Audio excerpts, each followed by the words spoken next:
There's plenty on the go. We're also anticipating to hear from Minister in the Presidency, Khumbudzo Ntshavheni, who's just about to give the outcomes of the most recent cabinet meeting that was held yesterday.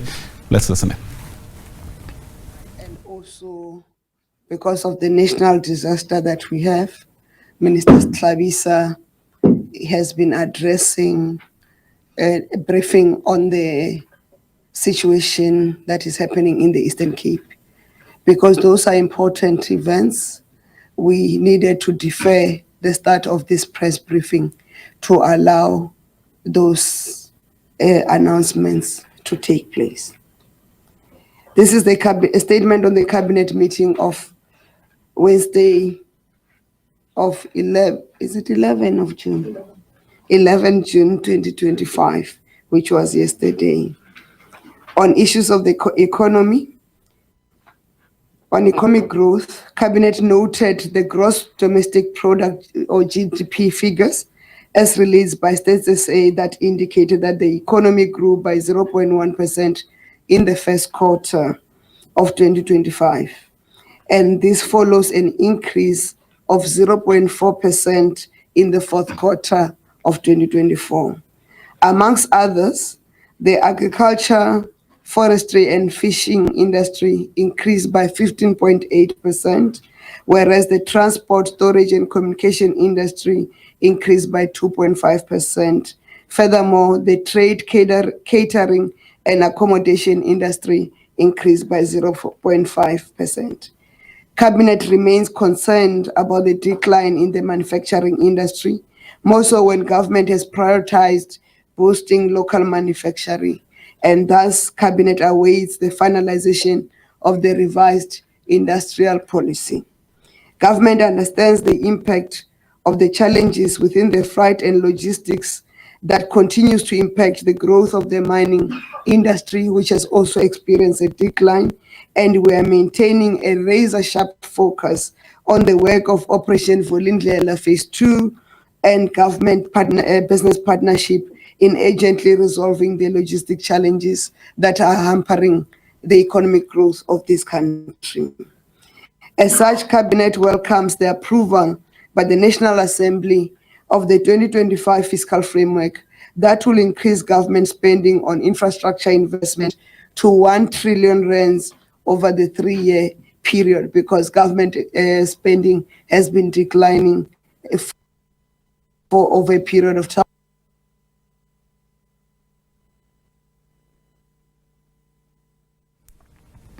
Apologies, seems like a technical gremlin has just crept into our connection there to Minister in the Presidency, Khumbudzo Ntshavheni, who is giving the outcomes of the most recent cabinet meeting. In fact, that was held yesterday.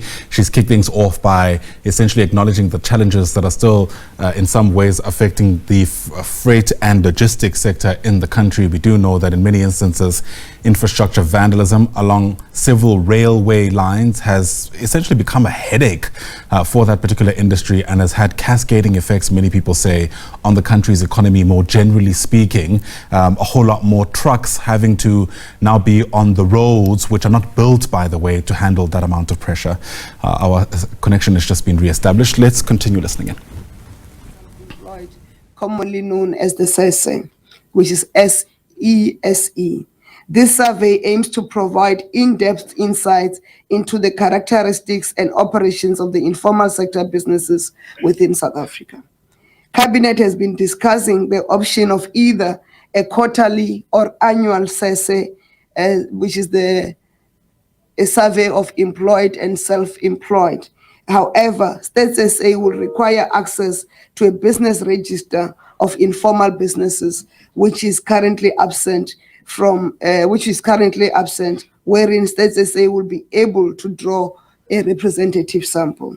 We previously announced that Cabinet approved the National Business Licensing Policy, which will enable a standardization of licensing of informal businesses, amongst others, and over a period of time of its implementation, this policy implementation, the Department of Small Business Development should be able to create a reliable register of informal business that will improve the ability of Stats SA to draw reliable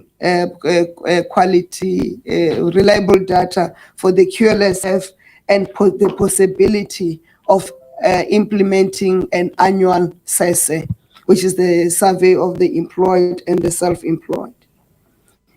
On justice and crime prevention,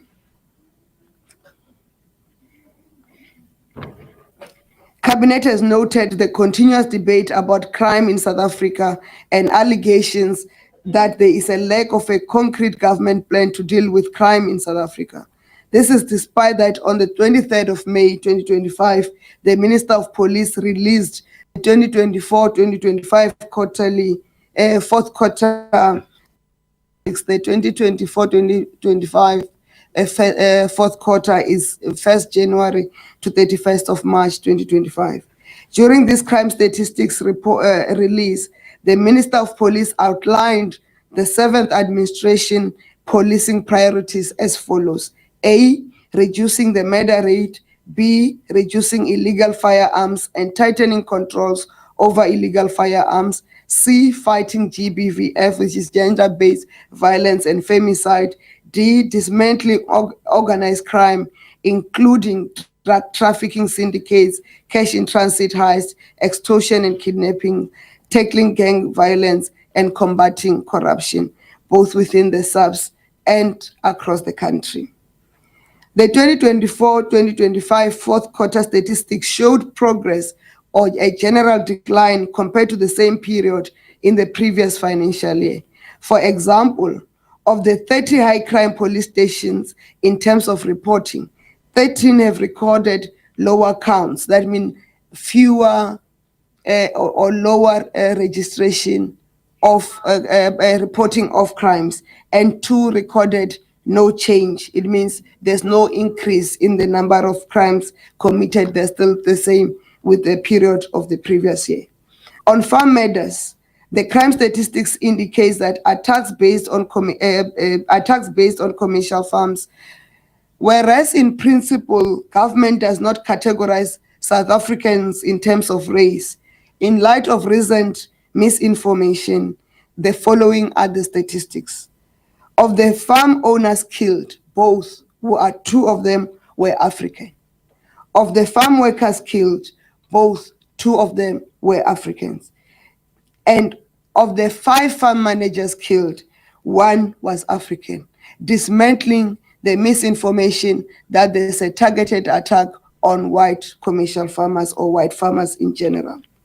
On illegal firearms, the minister announced that Operation Shanyela continues to deliver results, demonstrated by the recent seizure of 128 illegal firearms, which was supported by 82 arrests. The Directorate for Priority Crime Investigation is also continuing with its work, which resulted in 656 suspects appearing in court, including 364 linked to serious organized crimes, 220 from serious commercial crime, and 72 from serious corruption. On GBVF, a roundtable led by the Interministerial Committee on GBVF will be held this Friday, which is tomorrow, the 13th of June, at the Atteridgeville Community Hall in Pretoria, and this will focus on the National Strategic Plan implementation and progress thereof. It will also evaluate and reinforce the effectiveness and efficiencies of services provided to GBVF victims. Cabinet furthermore welcomed the guilty plea entered into by one of the hitmen responsible for the July 2017 killing of former African National Congress Youth League Secretary General and a councillor in KZN, Comrade Sindiso Magaqa. Cabinet takes political killings more seriously, more so because the victims of those are people who are committed to the fight against corruption in municipalities or in government. We are hopeful that this breakthrough will shed further light on other players involved in the murder of Mr. Sindiso Magaqa. Repatriation of the remains of South Africans in exile. Cabinet welcomes the launch of phase 2 of the exile repatriation project, which also includes the reburial of the Khoi and San ancestral human remains, whilst tracing and exhuming and returning back home the remains of liberation fighters who died in exile remains a focus. The initiative to bring home and the reburial of the remains of the Khoi and San from outside the country is important in the accurate recording of the ancestry of this country. The process of the reburial of the 58 ancestral remains of the Khoi and San that originated from the Northern Cape is at the advanced stage, and consultations with affected communities are underway. This initiative builds on the success of the repatriation of 49 former freedom fighters in 2024, and it is a testament to government's commitment to addressing historical injustices and fostering a sense of unity and healing within the nation. A joint delegation will soon embark on a technical mission to Angola, Lesotho, Zambia, and Zimbabwe to conduct further research, cemetery record inspections, and grave mapping. I did not bring my water with me, so I'm very dry. Celebration of the establishment of the Constitutional Court.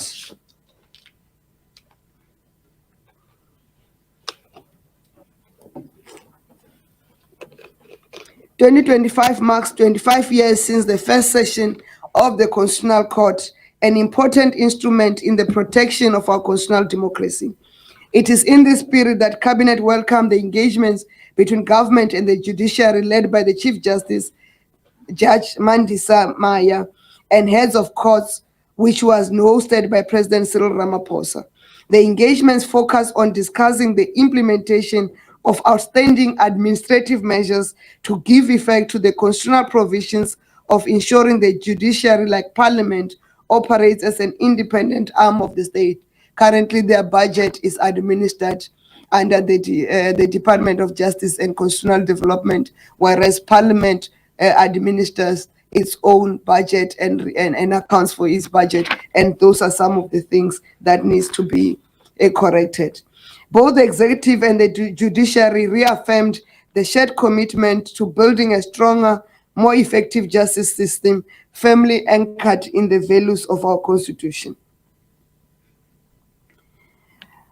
On social protection and human development, on the extreme weather conditions, Cabinet extends its condolences to the families of those who lost their lives during the flooding across various areas in the Eastern Cape.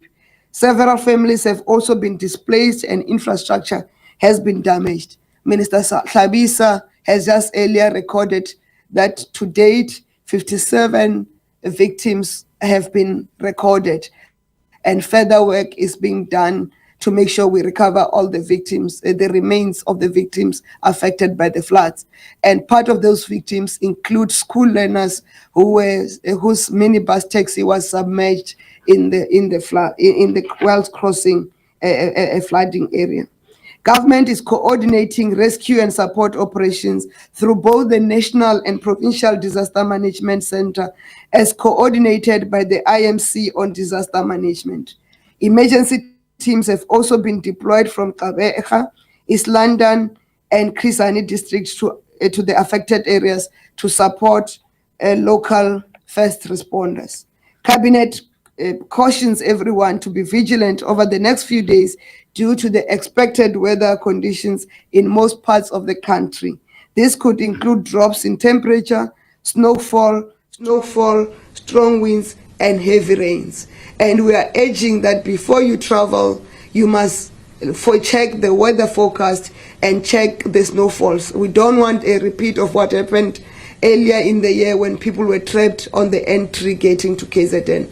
More so because the snowing or the climate change impact is so severe that it's not normal snow, it's not normal rainfalls and flooding, it's not only normal cold weather, it's extreme, and we need to take precautions. We do not want to count more victims of extreme weather conditions.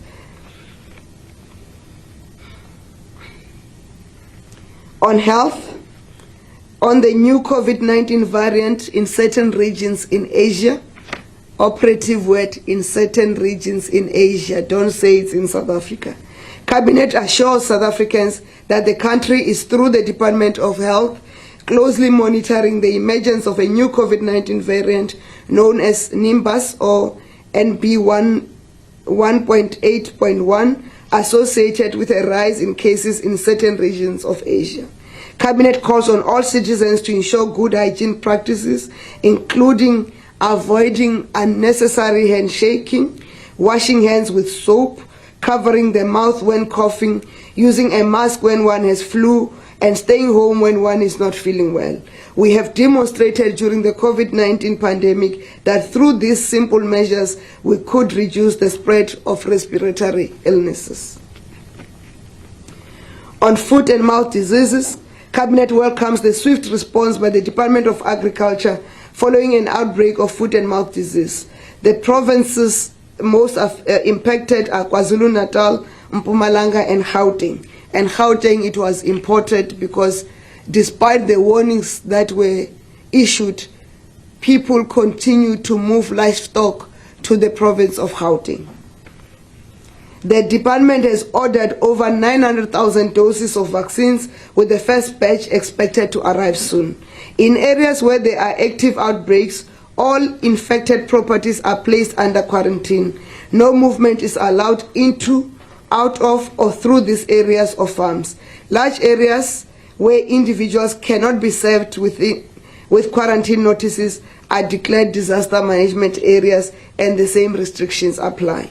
In addition, plans are underway to establish a biosecurity council that will bring together South African police services, veterinarians, scientists, the Border Management Authority, and captains of industry to better respond to future outbreaks and manage the related risks.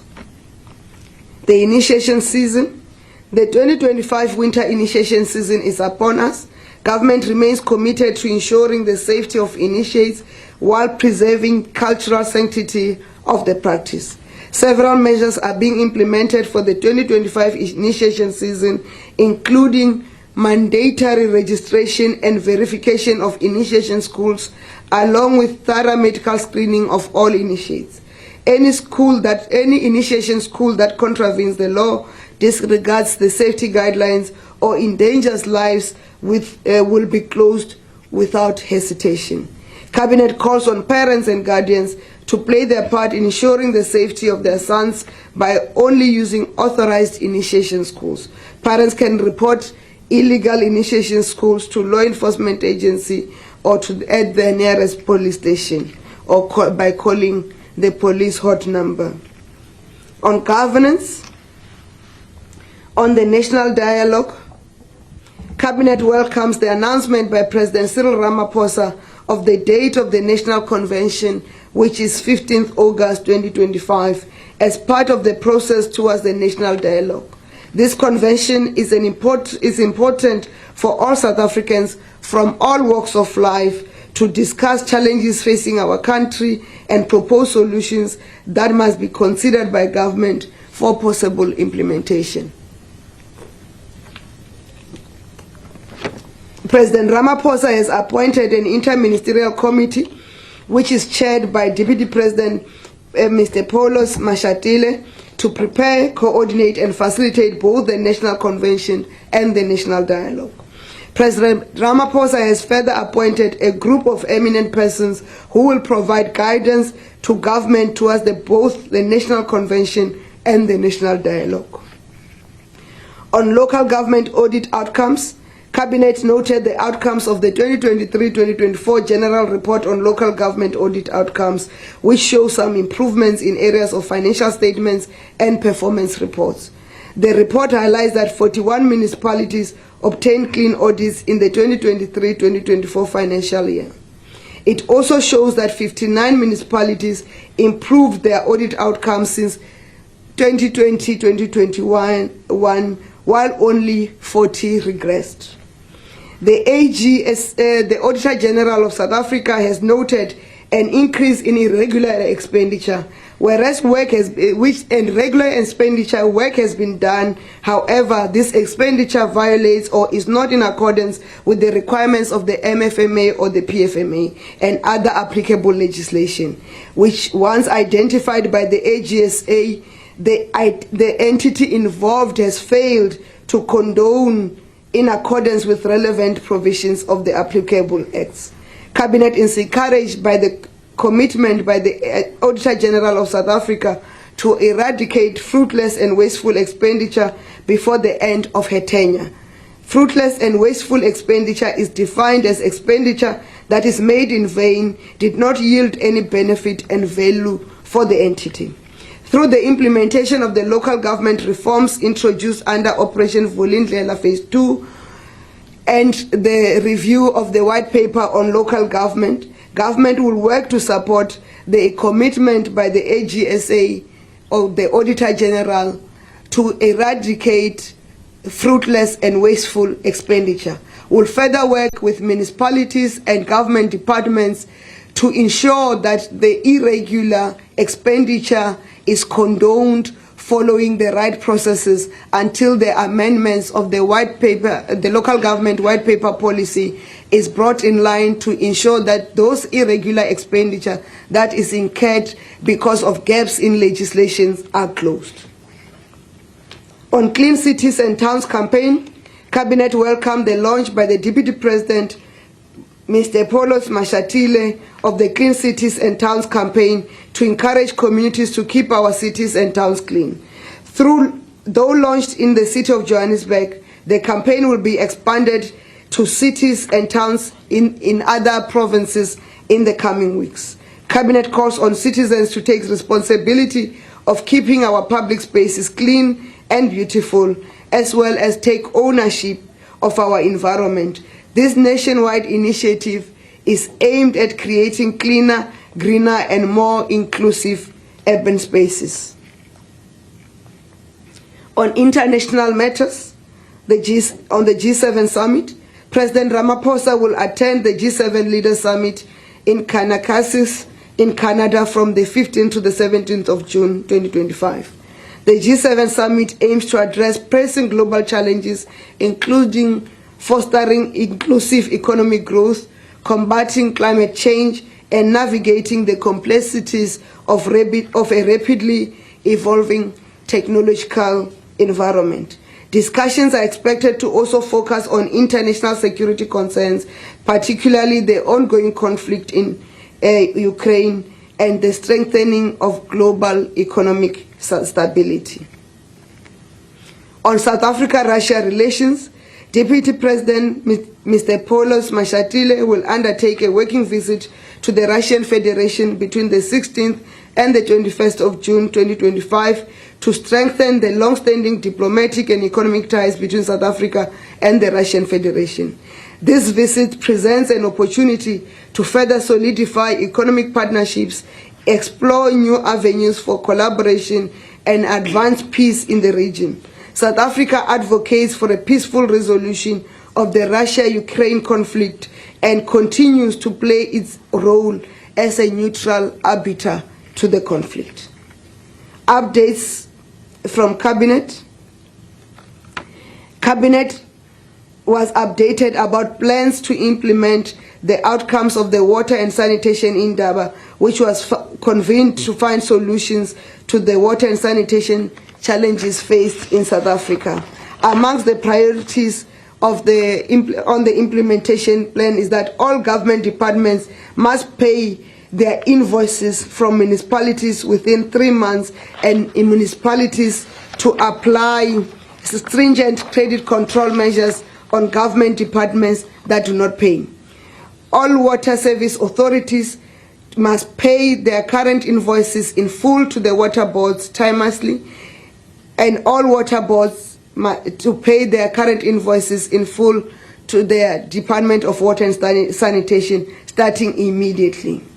The Department of Water and Sanitation and water boards are to implement the approved debt write-off mechanisms with qualifying municipalities starting immediately, and the DWS will implement the revised raw water pricing strategy from April 1, 2026. National Treasury will finalize the review of the funding model for local government, and Department of Water and Sanitation is to establish an independent economic water regulator to regulate water prices across the water value chain within 3 years.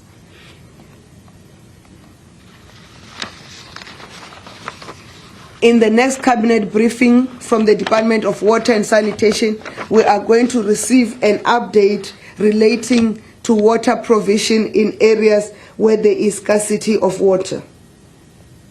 On preparation for the G20 summit, Cabinet received an update about work underway as the country prepares to host the G20 Leader Summit, and as the number of meetings continue to take place in the country. The G20 IMC has reported on some of the planned G20 legacy projects and side events under the banner of South Africa's G20 presidency. These include the Tourism Legacy Project under the leadership of the Department of Tourism, and events such as the Tourism Investment Summit, Tourism Hackathon, and Tourism Sustainability Village. These are intended to use G20 platform to elevate and reposition South Africa as a destination of choice for both tourism and tourism investment. The following G20 meetings were held in South Africa in preparation for the G20 summit. The third Digital Economy Working Group meeting, which was held from the 9th to the 14th to the 11th of June in Limpopo, and focused on advancing a set of shared priorities designed to make the digital economy more inclusive, more accountable, and more enabling of sustainable development. The third International Financial Architecture Working Group meeting, which was held from the 9th to the 10th of June in Limpopo, to discuss the monitoring and reporting framework of the G20 roadmap towards better, bigger, and more effective MDBs. The G20 Provincial Education Indaba, which was held in KZN on the 10th of June 2025, which explored opportunities that will enable member countries to deliver quality early childhood care and education, as well as produce capable learners for the future. You will recall that as South Africa, the priorities in the Basic Education Laws Amendment Bill is the fast-tracking and implementation of early childhood education to make sure that our children are ready and can compete globally. The U20 Sherpa Summit and African Mayors Assembly is being held from today, the 12th to the 14th of June 2025 in the city of Tshwane, and it has brought together mayors from different countries to deliberate on priorities such as economic opportunities, climate action, social equity, and digital transformation. The fourth Health Working Group meeting took place from the 10th to the 13th and will complete on the 13th of June, which is tomorrow, of 2025 in Gauteng, and it is deliberating on opportunities for technology transfer, sustainable financing, and regulatory alignment to ensure timely and equitable access to life-saving tools during health emergencies. And lastly, the third task force meeting on artificial intelligence, data governance, and innovation for sustainable development is taking place today in Limpopo until tomorrow, the 13th of June 2025, and it will provide an opportunity for the G20 member countries to shape the future of artificial intelligence development and use for global public interest.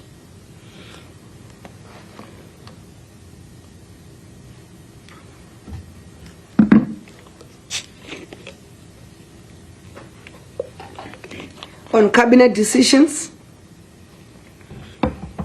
first is the report on the Interministerial Committee, from the Interministerial Committee on Foodborne Illnesses. The country will remember that we lost a number of children due to foodborne illnesses, and the President established an IMC to look at to work closely with relevant stakeholders to ensure that we prevent unnecessary deaths due to foodborne illnesses. Cabinet received the report from the IMC with a special focus on the chemical known as organophosphate, commonly known as alipirimi in the black communities. And this report was presented by the Ministerial Advisory Council on Foodborne Illnesses appointed by Minister of Health, Dr. Aaron Motsoaledi. And this MAC, or Ministerial Advisory Committee, comprised of various experts from across the health disciplines, and it will provide guidance on prevention of future outbreaks. The MAC conducted work on the availability and use of tuberphos, which is organophosphate, a highly hazardous product that caused the death of 6 children in Naledi, Soweto, while specifics to determine the exposure of the children remain uncertain. The possibility that the children consumed food contaminated with tuberphos purchased from a local spaza shop remains the most viable explanation. Given the submission by the IMC, advised by the Ministerial Advisory Council, Cabinet has approved the ban of tuberphos or alipirimi, the import of tuberphos or alipirimi in South Africa, a chemical compound classified as an organophosphate commonly used as an insecticide and a pesticide in the farming community. The ban will be accompanied by a suite of other measures, including enforcement, while broader consultation are taking place to identify safer alternatives to tuberphos so that we can ensure food security or alternatives for farmers. On appointments, all appointments are subject to the verification of qualifications and the acquisition of relevant security clearance. Mr. Ndumiso Kubeka, as the Chief Executive Officer of the National Youth Development Agency, commonly known as the NYDA, approved members of the Export Credit Insurance Corporation of South Africa Board, who are Ms. Delin Ndlovu as the Chairperson, Mr. Willem van der Spey, Mr. Andile Mabizela, Mr. Sisa Mayekiso, Mr. Beki Ishmael Mkize, Ms. Pilisiwe Bim Tetwa, and Ms. Sobiana Omahoni. I'm hoping I didn't murder the surname. My apologies if I've murdered the surname. Cabinet also approved members of the South African National Accreditation System Board, who are Dr. Nchengezeni Demana as the Chairperson, Dr. Damari Naika, Dr. Pulane Elias Mulukwane, Mr. Bruce Christopher Gordon, Ms. Nolita Ntobongwana, Ms. Lebuchang Amelia Matlala, Ms. Anele Zukiswa Vuta, Dr. Nandi Malambazo, Ms. Sindile Nomatemba Ndwandwe, Mr. John Mayiwane Vusmuzi Mazibuko, and Ms. Nomvula Pamela Mhlari. Cabinet also approved the appointment of members of the South African Bureau of Standards Board, who are Professor Mzibanzi Bismarck Tobeka as the Chairperson, Mr. Garfield Mario Bergsteff, Mr. Mavela Alfred Velamavu Ndlamini, Dr. Reabetsi Khoreadira, Ms. Tepiso Tinyiko Matlapeng, Ms. Khutazo Muhulatsi, and Ms. Deidre Penfold, and lastly Mr. Griffith Zabala. On upcoming events, as earlier indicated, the Africa Green Hydrogen Summit, Cabinet has welcomed the hosting of the Africa Green Hydrogen Summit in Cape Town, which has commenced today, the 12th to the 13th of June 2025. The summit brings together African energy ministers, policymakers, and investors to explore opportunities in green hydrogen production, infrastructure development, and export potential. The country's hydrogen sector is rapidly emerging as a cornerstone of the nation's strategy for transitioning to a low-carbon economy, creating sustainable jobs, and positioning itself as a global leader in green energy. And the President has just concluded addressing the summit. On Youth Month, on the 2025 National Youth Day, Cabinet calls on all South Africans, especially young people, to join in commemorating National Youth Day on 16 June under the theme Skills for the Changing World, Empowering Youth for Meaningful Economic Participation. This year's main event will be held at the Rec Farm Stadium in Tlokwe, in JB Marks local municipality in the Northwest, and will focus on promoting education and skills development for the youth, which are linked to economic opportunities. This National Day is also important in remembering our history of oppression and the prevention of a black child from learning in their own languages. Again, the Bila Bill and the work that was done from the 6th administration of introducing learning and teaching, including of STEM subjects in indigenous language, is making progress. We have made progress in the province of the Eastern Cape, where STEM subjects are taught in isiXhosa. And I know they will argue that there's Impondomise and all those, but generally, pardon me, is isiXhosa. And this has resulted in improvement in the matric results of the Eastern Cape. The program has been expanded to other provinces to ensure that we learn in indigenous languages. And indigenous languages includes Afrikaans. There should not be a special group that want to rise up and protect Africans, because if we want to make politics, Africans, the originators and the owners of Africans are the Africans who are so-called coloureds in South Africa in terms of the classification.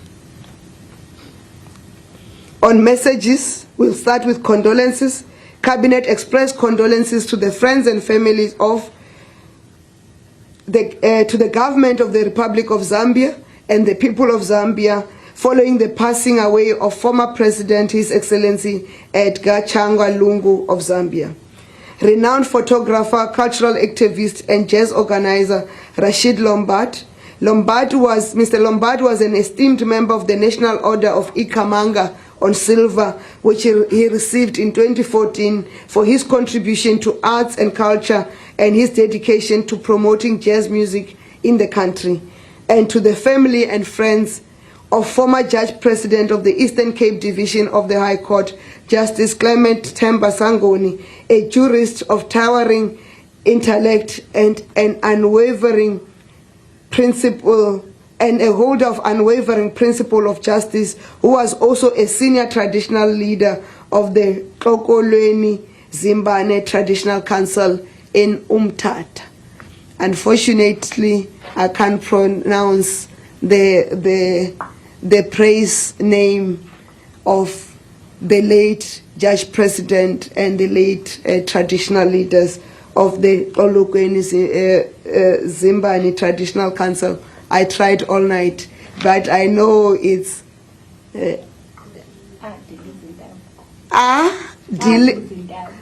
Dilizindam, as we honor him and may his soul rest in peace. On congratulations, Cabinet extends its congratulations and well wishes to Mr. Tete Dijana for winning the 2025 Comrades Marathon for the third time, having previously won in 2022 and 2024. He has set himself a huge target of saying he's coming next year. Ms. Gerda Steyn for defending her Comrades Marathon title by winning the Women's 2025 Comrades Marathon and becoming the first South African runner to win the ultimate human race 4 times. She previously won it in 2019, 2023, 2024, and 2025, which shows we are better than the men. We could run it consecutively, we could win it. But what is also interesting about the win of Mr. Gerda Steyn, she was, in terms of a time that she recorded, she beat the number 3 on the male category of winners, which shows that the world and this country belong to women. Mbokodo Gerda Steyn. We extend our congratulations to South Africa's Paralympic wheelchair superstar Khumbudzo Ntshavheni and her Japanese partner Yuika Maji for winning their second French Open women's wheelchair doubles title. She's another phenomenal South African athlete who we do not celebrate big enough. We also extend our congratulations to South African sprinter Zakiti Nene for winning gold in the men's 400 at the Cape Kano Classic in Nairobi and setting a new world lead of 43.76 seconds. I think nobody is going to catch our sprinters. I think this year the athletics title must be left to South Africans. Globally, we must just declare that there's no point of us running. We are the winners as a nation. We are on top there. Cabinet also extends its congratulations to South African landscape designer Leon Clutch and his team for winning gold at the RHS Chelsea Flower Show in London. And this is huge. I hope the King Protea was part of the flower arrangement there. We also congratulate Telkom on their financial year results and their first dividend that they are paying to government for a period of over 4 years. They were not able to pay a dividend to government. They have now paid a dividend of 500 million. This confirms that the equity or strategic equity partners in SOCs is not a deterrent to the growth and the performance of SOCs, but it is a confirmation that the participation of strategic equity partners boosts performance and also the ability to appoint capable leaders. And we must confirm Telkom is led by a group CEO who's African and the chairman who's also African. Thank you very much.